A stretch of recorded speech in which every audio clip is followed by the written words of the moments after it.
मेरे प्रियो, आज का वचन है प्रभु का दिन। विलाप करो, परमेश्वर की दुहाई दो। हालेलुया।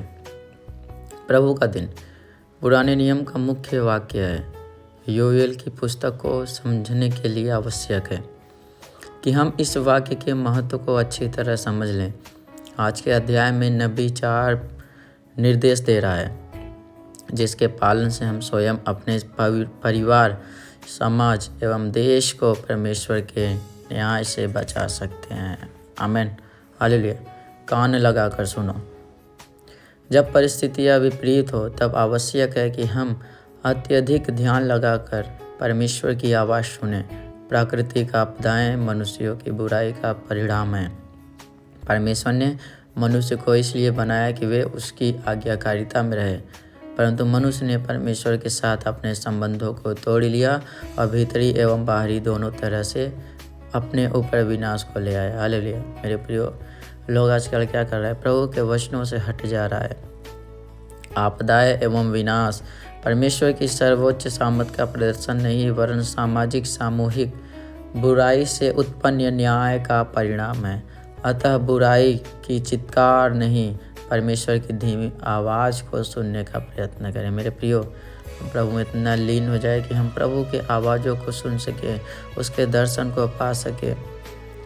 जागो। जब योएल ने सूखते वृक्षों एवं दाखलताओं को देखा, उसने अपने पापमय आचरण से मतवाले लोगों से कहा, हे मतवाले, जाग उठो और रो। इसलिए नहीं कि फिर से नया दाख मधु मिलेगा, परंतु इसलिए कि मनुष्यों के पापमय जीवन ने परमेश्वर के क्रोध को जगा दिया। हालेलुया। लोगों के पाप ने परमेश्वर के क्रोध को जगा दिया है। विलाप करो, परमेश्वर की दुहाई दो। क्या आज हमारे राष्ट्र की स्थिति ऐसी ही नहीं?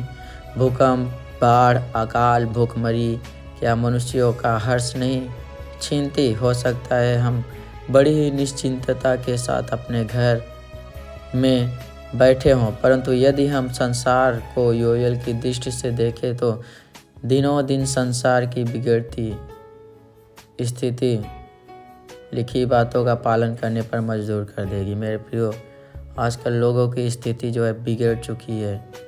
मनुष्य सोचता है कि उसके पाप का परिणाम सिर्फ उसे ही भोगना है, मगर बाइबल कहती है कि मनुष्य के द्वारा पाप जगत में आया। हालेलुया।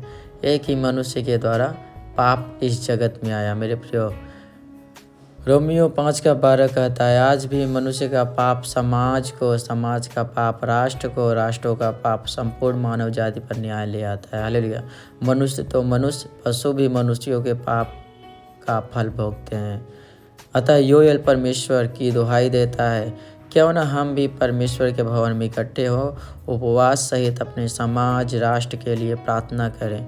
हो सकता है परमेश्वर हमारे देश को ज्यों का त्यों कर दे।